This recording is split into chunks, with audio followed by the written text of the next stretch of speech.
primer impulso es correr. ¿Pero hacia dónde?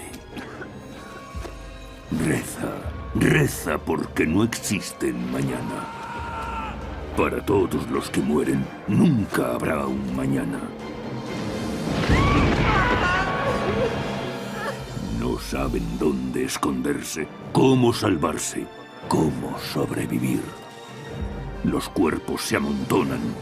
Una tormenta de fuego, violencia y locura. Es la terrible venganza de Dios. Es la peste negra del medievo, el peor desastre biológico de la historia de la humanidad. Es, según el testimonio de un testigo, el fin del mundo. La peste negra, episodio 2. 1348, Londres, Inglaterra. A mediados del siglo XIV, la peste negra, después de trazar un sendero de destrucción desde Sicilia hasta Inglaterra, alcanza su clímax. 1348, Pistoia, Italia. Con la seguridad de que Dios está castigando al mundo por su maldad, las autoridades deciden que la ciudad debe purgar los pecados cometidos. Lo primero será reformar las ordenanzas. Se prohíbe el juego, las blasfemias, las prostitutas son enviadas a las afueras. Hay que imponer la decencia. Quizá así se pueda ahuyentar la peste.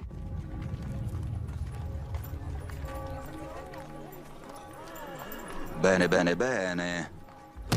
Questo non deve succedere mai più. E voi, seguiteci. Per voi e per le ragazze è tempo di prendere una vacanza. En muchas ciudades, como Pistoia, Italia, se combate la epidemia con nuevas ordenanzas, sobre todo lo relativo al tratamiento de cadáveres. Ordinanza numero 3. I cadaveri non potranno essere rimossi dal luogo della morte prima che vengano chiusi in una cassa di legno. Ordinanza numero 5. Che nessuno abbia l'ardire di portare cadaveri all'interno della città. Ordinanza numero 30. Durante i funerali le campane non potranno essere più suonate.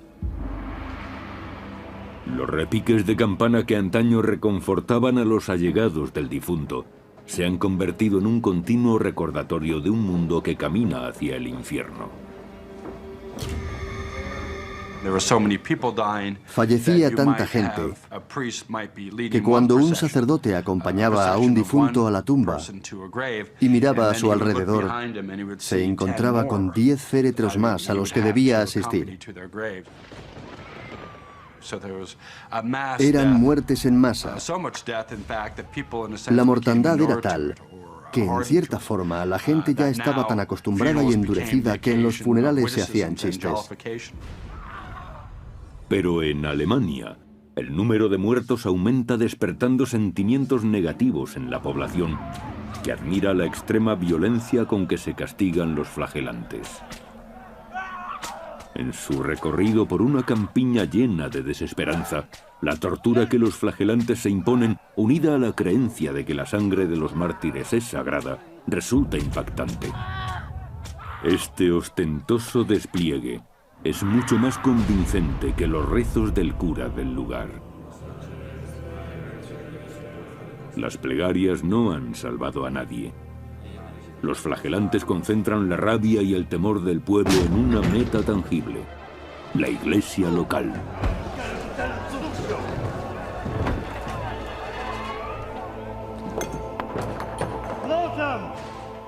Creyéndose dotados de gracia divina, a través del sacrificio de su sangre, los flagelantes deciden realizar milagros en nombre de Cristo.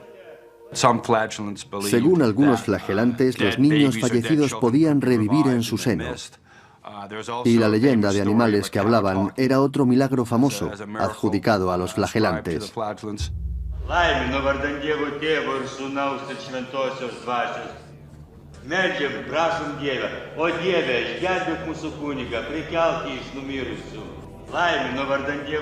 Mientras en Renania parecen producirse asombrosos milagros, en Aviñón, La capital de la cristiandad mueren 400 personas cada día.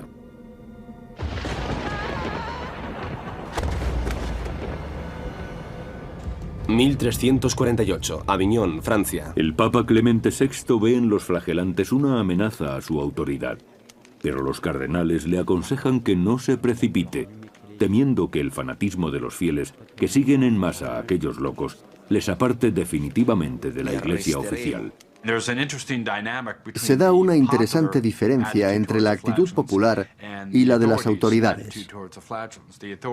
La postura de las autoridades frente a los flagelantes tiende a ser hostil, mientras que el pueblo, por su parte, los apoya incondicionalmente, porque asocian su llegada con la expulsión de la peste. Clemente no puede hacer nada para contener la insurgencia. Y la rebelión está a punto de entrar en su fase más virulenta. Esas procesiones eran interpretadas por la gente común, los cristianos comunes, como una purificación espiritual que también los elevaba a ellos. Se sentían con la energía necesaria para hacer de su ciudad un sitio mejor, por los medios que fuera, jurando no volver a los juegos de azar, expulsando de la ciudad a las prostitutas y a los judíos, e incluso, si era necesario, quemándolos. 1348, Ginebra, Suiza. El mercader judío Agimed ha viajado a lo largo de cientos de kilómetros, recorriendo tierras devastadas por la peste. No obstante, ahora le espera algo mucho peor: un baño de sangre de proporciones incalculables. Es muy propio de la naturaleza humana buscar un chivo expiatorio en épocas de crisis, y los judíos fueron chivos expiatorios también en la época de la peste negra.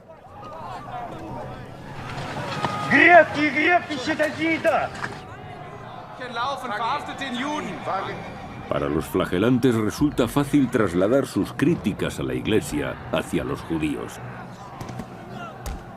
Para los cristianos medievales nadie ofendía tanto a Dios como los judíos.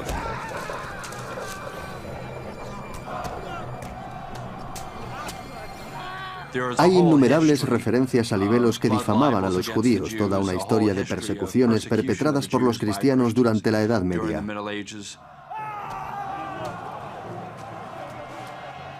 Traicionado por su vestimenta típica que le hace distinguirse como judío, Agimed es llevado ante las autoridades para ser interrogado.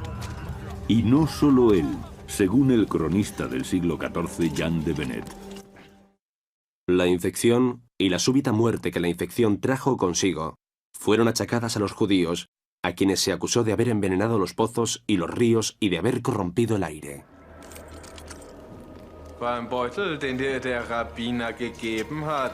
Was war denn eigentlich im Beutel drin? Ich habe keine Lügner. Von keinem bekommen. Lügner. Von keinem. Du hast Flüsse vergiftet, nicht wahr? Ich schwöre. Lügner. Ich schwöre. Lügner. Tras horas de tortura, Agimed desfallece. Confiesa, coaccionado, que un rabino le entregó una bolsa llena de veneno para que lo echara en las fuentes. Tenían que confesar la culpabilidad de todos los judíos, que todos eran culpables de conspiración y que ninguno estaba libre de cargos. De Benet escribe que confesiones como la de Agimed eran algo corriente en Renania. Todo el mundo estaba de acuerdo en atacar brutalmente a los judíos. Y en sus comunidades, muchos miles de personas fueron descuartizadas, degolladas y quemadas vivas por los cristianos. 1349, Estrasburgo, Francia. Lo que los envenenaba era la presencia de los judíos. La presencia de los judíos se debía a una moral errónea. Tolerarlos era un pecado. Esta era la razón de aquel proceder. Si Clemente VI afirmaba que los judíos morían en la misma proporción que los cristianos, era absurdo pensar que eran ellos los que envenenaban las fuentes. Las exhortaciones papales son desoídas. El día de San Valentín de 1349, los ciudadanos de Estrasburgo consiguen reunir a 2000 judíos. Todos arden en la hoguera. Esta atrocidad se repite en más de 15 ciudades de Alemania y Suiza.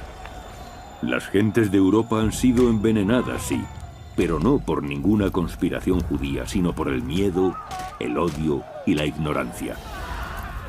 El efecto de esta combinación letal y descontrolada se extiende aún más rápidamente que la muerte negra.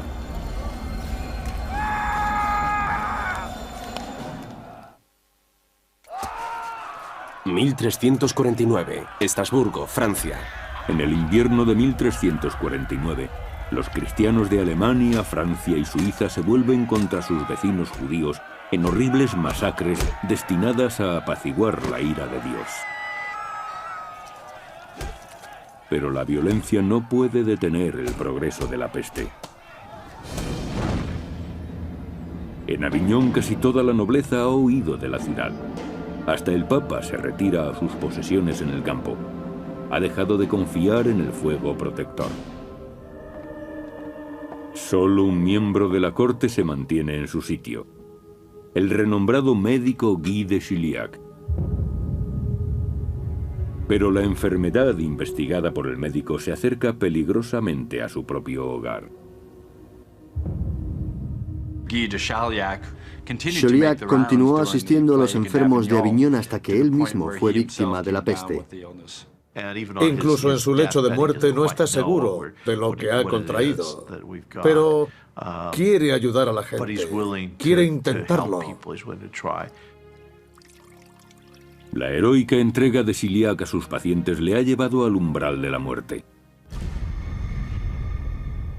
Nadie mejor que él conoce sus escasas posibilidades de recuperación. Mientras el sacrificado médico lucha por su vida en Francia, el movimiento de los flagelantes en Alemania empieza a desmembrarse. 1349, Friburgo, Alemania. Un movimiento constituido en origen por hombres piadosos es utilizado ahora para atraer a maleantes. Insaciables hordas saquean las iglesias y copulan con mujeres en público. Leyendo algunos relatos, se tiene la impresión de que en algunas poblaciones los flagelantes eran tratados como divinidades y que organizaban fiestas después de las sesiones de flagelación.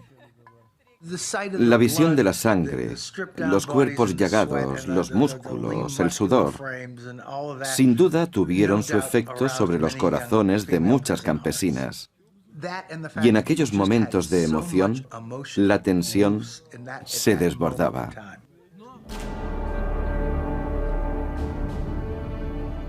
Es demasiado ya. Las autoridades condenan a los flagelantes. En octubre de 1349, el Papa Clemente VI exige su dispersión. Pero es completamente ignorado. La Iglesia tenía que buscar el medio de detener el movimiento de los flagelantes. Así pues, son arrestados o apartados de la circulación por los soldados.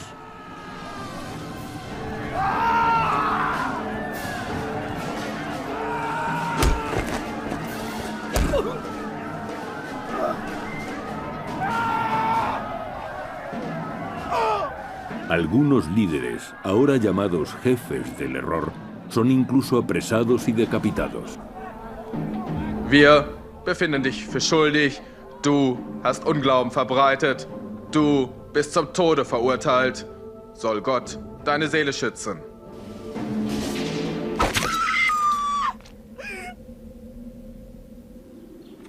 (1349) Cracovia, Polonia.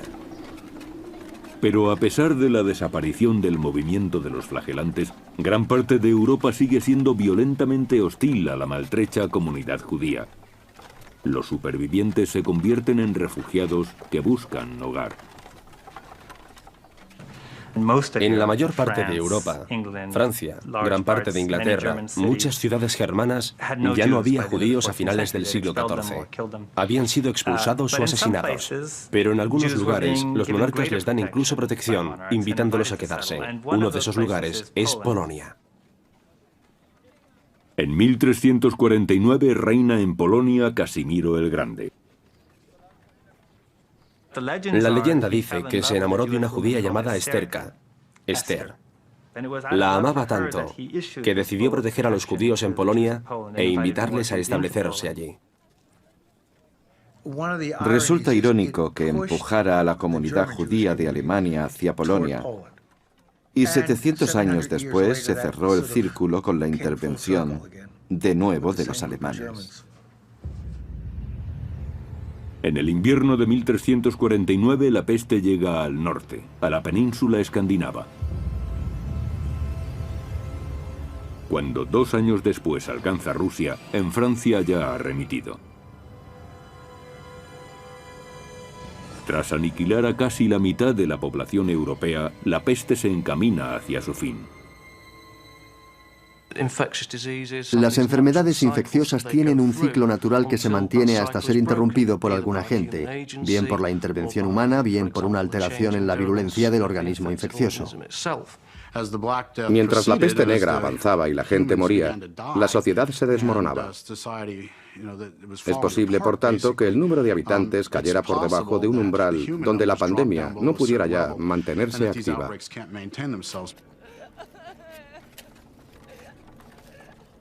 La magnitud de las cifras de víctimas es tan enorme que excede a la imaginación humana. Creo que el alcance de la peste negra no tiene precedentes y que la mortandad fue mayor de lo que admite la mayoría de los estudiosos. Yo creo que se elevó a cerca del 50%. No a un 30%, como muchos afirman. Los centros urbanos y las comunidades religiosas fueron las más afectadas. En Venecia falleció el 60% de la población.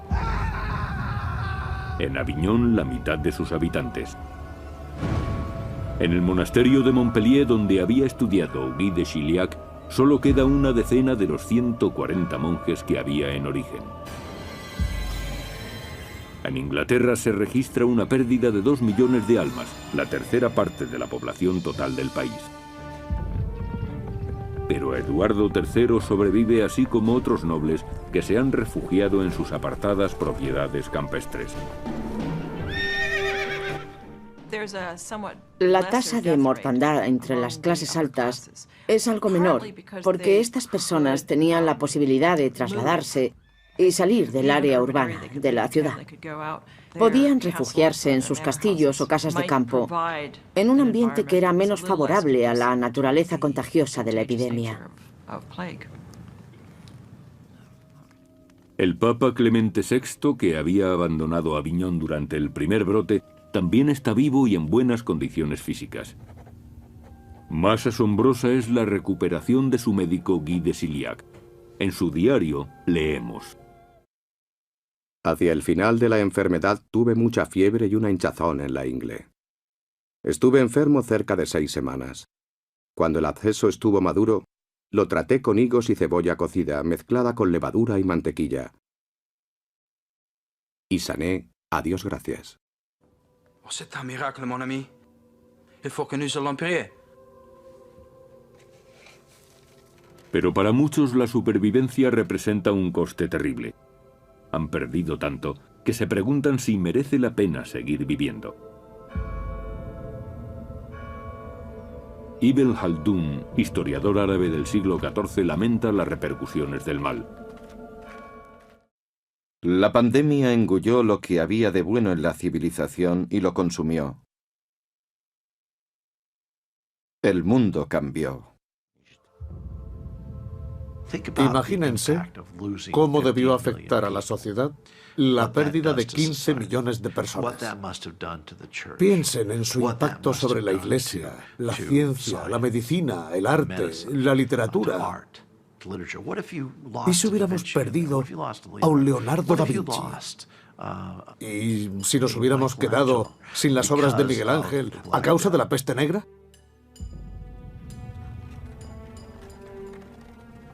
Mirando a nuestro alrededor, vemos todavía las huellas de esta pérdida de 1/3 o la mitad de los humanos. En una lápida reza: murió el año en que apenas quedó sobre la tierra 1/4 parte de la humanidad. Esto te induce a pensar que eres un fragmento de ese 25% restante. Esta es la única vez en la historia en que sin excepción cada una de las personas del mundo conocido ha tenido que ver cómo agonizaban sus seres queridos. De esa pena, ese aislamiento, se lamenta el poeta italiano Petrarca. Considera lo que hemos sido y lo que ahora somos. ¿Dónde estáis, amigos queridos? ¿Dónde los rostros amados? Éramos una multitud. Ahora estamos casi solos. 1350. Florencia, Italia.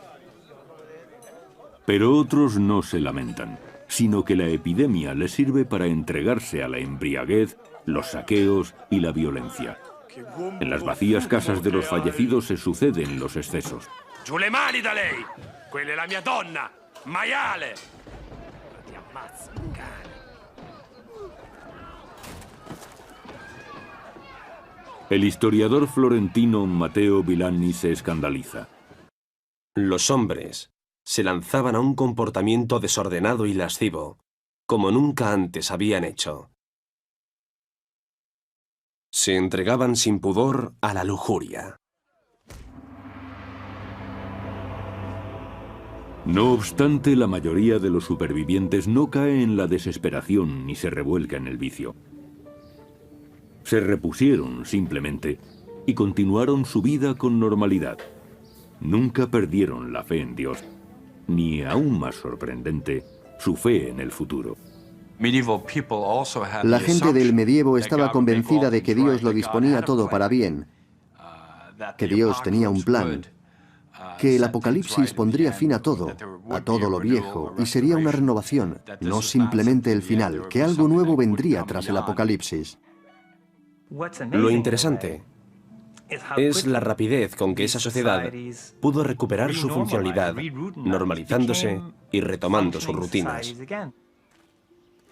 La fe consigue que esa sociedad no solo pueda sobrevivir, sino seguir adelante y multiplicarse, según el cronista francés Jean de Venette.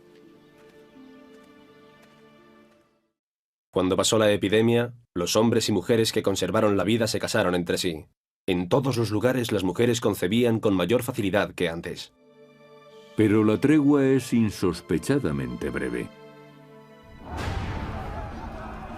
Porque aunque la sociedad trate de ponerse en pie, el caos irrumpe una vez más. Los viejos moldes se han hecho añicos y los nuevos serán conformados a punta de espada. Año 1349. Londres, Inglaterra. En la historia de la humanidad, solo unos pocos acontecimientos marcan una línea divisoria. Los demás se identifican como sucesos anteriores o posteriores a esa línea. La peste negra marcó una de esas líneas. Me pregunto cuándo ha habido en la historia de Europa un drama en que haya muerto casi el 50% de su población en tan poco tiempo. Es una catástrofe tal que nuestra mente apenas puede concebirla. ¿Cómo comprender que de la noche a la mañana tantas personas puedan pasar de la vida a la muerte? Los supervivientes no tienen otro camino que mirar hacia adelante. El dolor y la muerte han arruinado su pasado. A menudo me he preguntado si los sentimientos de desesperación e irracionalidad con respecto a lo ocurrido han abierto nuestra mente para cuestionarnos la autoridad, para preguntarnos cómo entendemos a Dios y si existe una autoridad a la que podamos dirigirnos todos. La peste acaba con el dominio absoluto ejercido por la religión durante un milenio. Muchos nobles van a pagarse un credo por encargo. Algunas familias se dedican a contratar a capellanes privados. ¿Será eso una especie de privatización de la religión? Si la pandemia hizo que algunos supervivientes se acercaran más a Dios, otros buscan nuevas respuestas en la ciencia.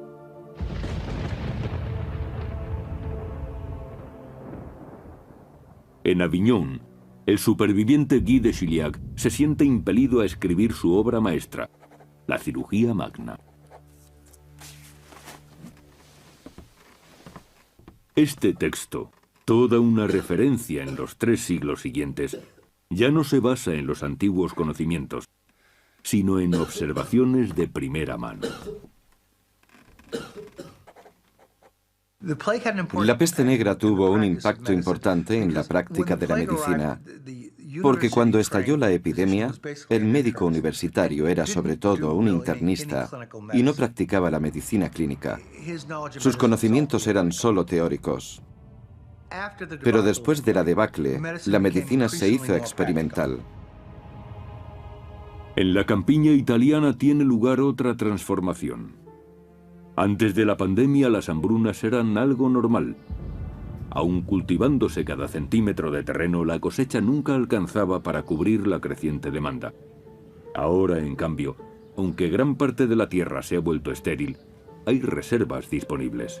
Por primera vez en siglos, los agricultores no solo siembran grano, sino productos más exquisitos, y así Italia se convierte en un país rico en aceite de oliva y frutos diversos.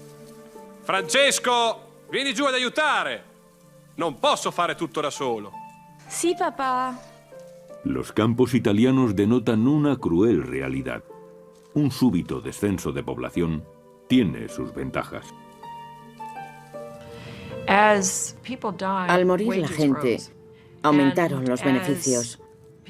Y además muchos campos quedaron sin dueño. Gente que había sido relativamente pobre pudo permitirse la posesión de tierras. Eso significó que de repente los que habían sido humildes campesinos eran ahora terratenientes. Poseían sus tierras de buen tamaño y podían vivir con independencia sin tener que labrar los campos de otros. Es interesante observar los cambios en la dieta. Antes consistía principalmente en grano, cerveza, bollos y pan, pero ahora incluye carne, verduras. La cena è pronta. Pero cuando aumenta la fortuna de los campesinos, cae en picado la autoridad de las clases dirigentes. Durante siglos, los nobles han dependido de los siervos para el cultivo de sus tierras. Ahora que los labradores tienen sus propios campos, los nobles se ven forzados a recoger por sí mismos la cosecha. Un clérigo anota feliz la caída de los poderosos. Los hombres de la Iglesia, los caballeros y otros notables se han visto obligados a arar la tierra en persona, a sembrar el grano y recoger la cosecha para ganarse el pan. Ma che stai facendo?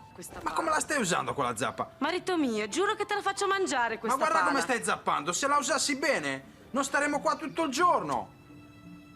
1357, Valle del Loira, Francia. Muchos nobles, venidos a menos, se niegan a rebajarse a las labores del campo. Prefieren buscar fortuna como se hacía antiguamente, mediante la espada. Se dio el caso de que muchos soldados estaban ociosos. A veces eran contratados por los reyes de Francia, Inglaterra o los condes catalanes, en cuyo caso se les fijaba un salario que obtenían con el saqueo de las plazas enemigas. A veces no encontraban trabajo y saqueaban las ciudades para alimentarse. Para compensar la reducción de sus ejércitos, los caballeros establecieron nuevas reglas para el arte de la guerra, y nació la guerra de guerrillas y el pillaje.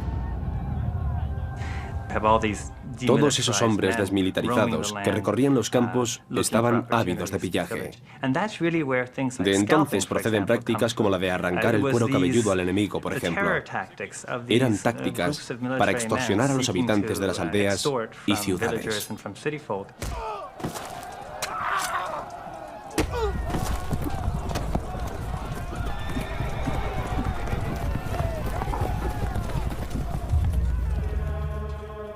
...1357... Roma, Italia. Por otra parte, la disminución de la mano de obra repercute también en tareas pacíficas, tales como el comercio y la industria. La muerte de tantas personas obligó a los supervivientes a construir máquinas que ahorrasen trabajo, como la prensa.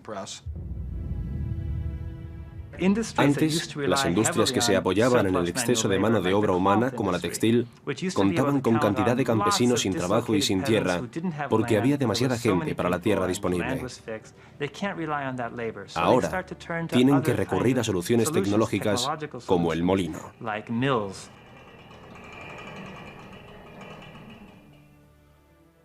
Menos de un siglo después de la peste negra, los manuscritos medievales, magníficamente iluminados, se convierten en reliquias. La prensa de Gutenberg los ha dejado obsoletos. Todas las industrias que ahora asociamos a la industrialización posterior dan en realidad sus primeros pasos a finales del siglo XIV. Y en parte, surgen como respuesta a la crisis de mano de obra causada por la peste. Pero la mayor repercusión de la muerte negra no se aprecia en el campo de batalla ni en las fábricas, sino en el corazón de los hombres.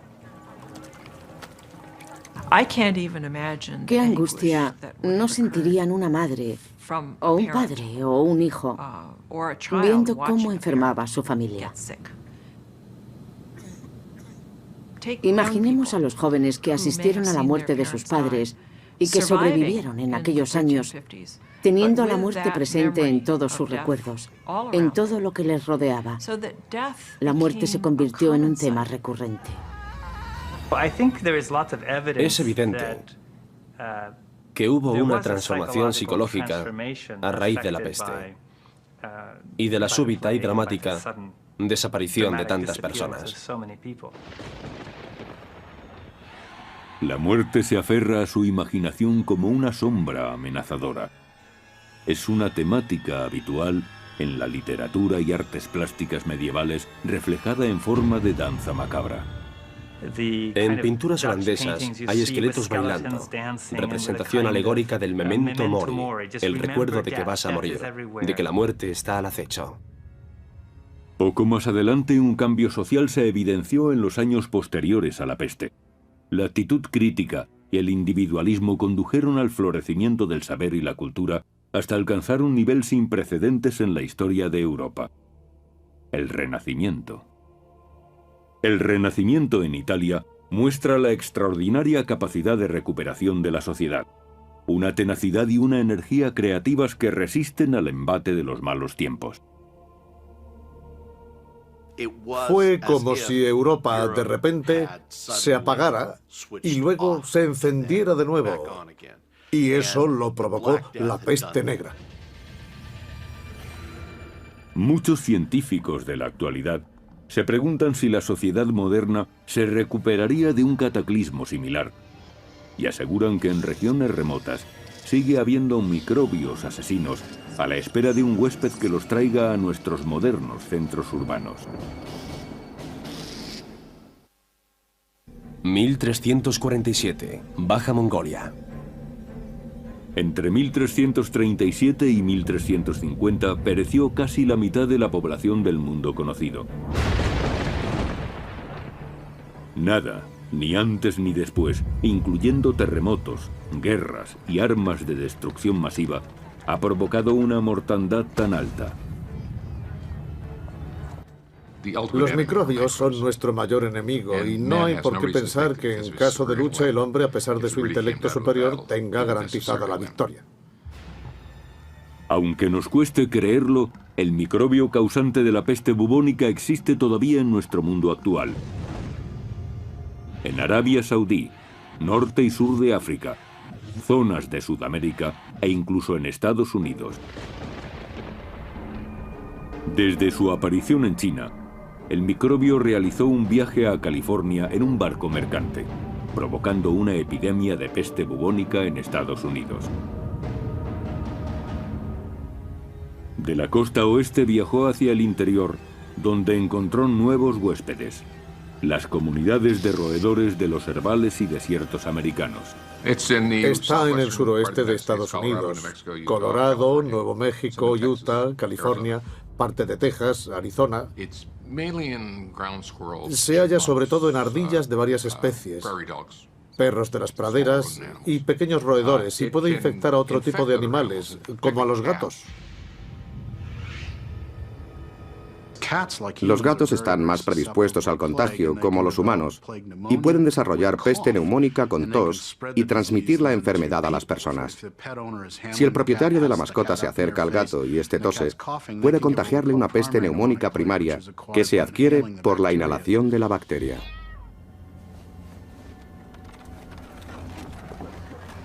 Cuando la peste negra asoló Europa en el siglo XIV, lo único que se podía hacer para combatirla era rezar. Ahora, los antibióticos pueden curar la peste bubónica siempre que se detecte a tiempo. 2005, MD, Laboratorio de Enfermedades Infecciosas. Lo primero es indagar en la vida del enfermo, saber si éste estuvo expuesto a la tos de otra persona, y las dos partes reciben antibióticos profilácticos para evitar que la enfermedad se extienda. Yersinia pestis, el bacilo causante de la peste bubónica, hoy es bien conocido. Lo que más preocupa a los microbiólogos son los asesinos microscópicos desconocidos, enfermedades que nunca antes se han visto y que podrían extenderse entre la población. Microbios en la cadena alimentaria, otros que inesperadamente cambian de huésped o que aparecen en lugares imprevisibles. El SIDA, el SARS, la fiebre del Valle del Rift, la enfermedad de Lyme. Todas estas enfermedades pueden aparecer en la actualidad simplemente porque se ha producido cualquier cambio. A los microbios se les da una oportunidad y ellos la aprovechan. La enfermedad de Lyme brotó durante la tala de unos bosques del noreste porque se pretendía edificar allí. Así surgen las enfermedades. Cuando intervenimos en un entorno, no sabemos cuántos agentes patógenos estamos liberando.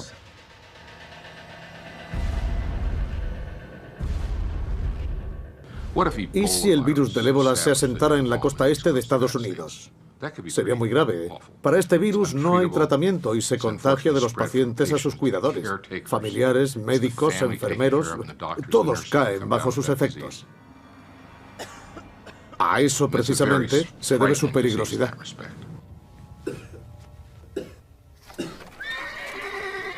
En la Edad Media la peste negra llegó de una zona remota extendiéndose a lo largo de las rutas comerciales por todo el mundo civilizado con asombrosa rapidez.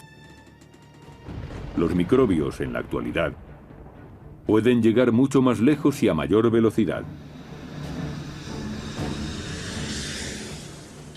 Piensen en los largos viajes que podemos hacer hoy en día y verán que cualquier virus puede llegar a un lugar remoto en un tiempo récord. No necesita utilizar ningún agente ni ninguna pulga. No tiene que hacer nada. Actualmente se dan dos peculiaridades que nos acercan a la época de la peste negra: economía expansiva y nuevas rutas comerciales. Hay que darse cuenta de que cada año se trasladan de unos países a otros unos 500 millones de personas en vuelos internacionales. 500 millones al año. 70 millones de personas trabajan fuera de su país. Son cifras asombrosas que indican el tráfico de viajeros, la velocidad de este tráfico y la gran densidad de la población. Unámoslo todo y resultará algo estremecedor. 1348, Aviñón, Francia.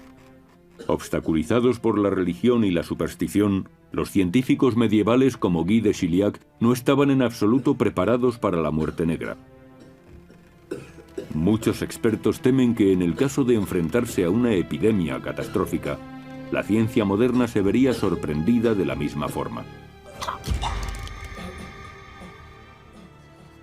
Si se presentara una epidemia como la peste del siglo XIV, con la gente muriendo en sus casas, en la calle, por todas partes, no estoy seguro de que supiéramos combatirla. Confío en que lo haríamos mejor que en la Edad Media, pero me temo que no mucho mejor. Nuestro sistema de producción no tiene capacidad para asumir un alto desempleo ni la desprotección ante un mal. No tenemos las bases para enfrentarnos a algo así.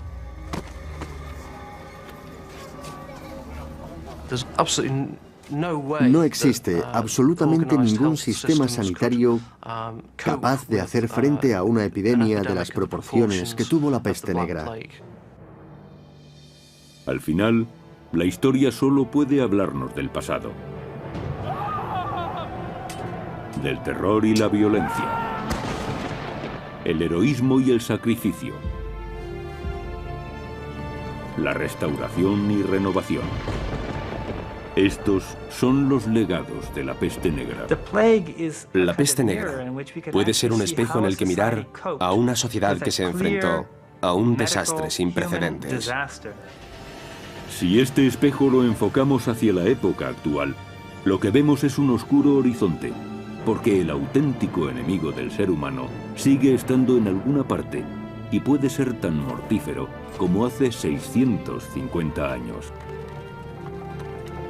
Un día despertará, sin duda, y puede que no estemos preparados para recibirlo.